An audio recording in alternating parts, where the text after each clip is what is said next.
My biggest regret really was to deny the person that I was. Welcome to Positive Change. A new series where we'll be passing on positive energy and advice from one star to the next. Each week, there'll be a new host. At the end, I'll be handing over presenting duties for the next episode. I'm Charlie Cox, and I'm here today to chat to James McVeigh.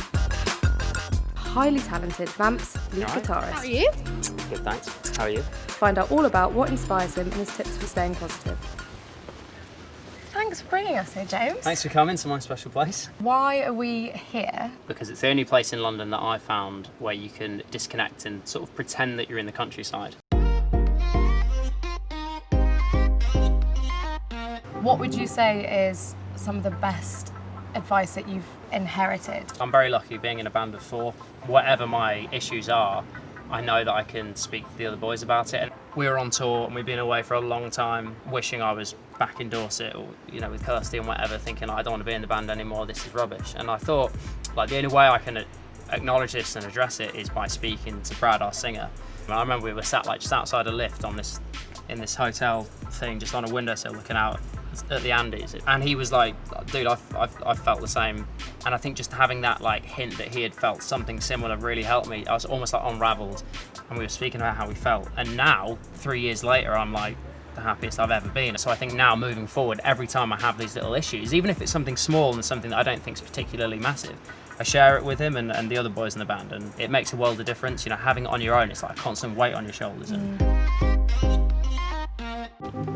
I undoubtedly have learnt most of the most prominent and profound lessons in a really hard, difficult way. I don't know if you're the same. I'd always been a certain person, and I was just trying to run away from that and forget it. And the truth is, feeling weird about girls made me think more about my feelings, and made me, focus more on typing to girls online, because I was scared to speak to them in the face, and that led to poetry and songwriting and writing stories. And I think my biggest regret really was to deny the person that I was. And I think we all have to take a step back and think, right, what are our genuine credentials, and be proud of that. And the flaws that I have physically are what have helped me get to this point now. If there was one bit of advice that you would want to pass on to people that are watching this, what would that be?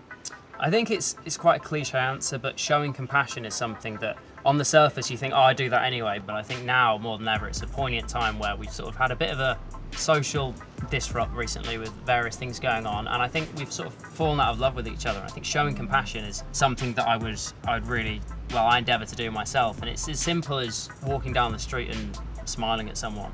Thank you so much for bringing me to your place of positive inspiration. So should we see who you're going to go and interview? Let's do it. Oh! Didn't make the netball team. Thank you. Right. Do you want a little drum roll? Yeah, go on then. My jammer. Hey! How exciting. And she's interviewed me before, so it's going to be weird swapping around the reins. You can give her a bit of grief this time. Yeah.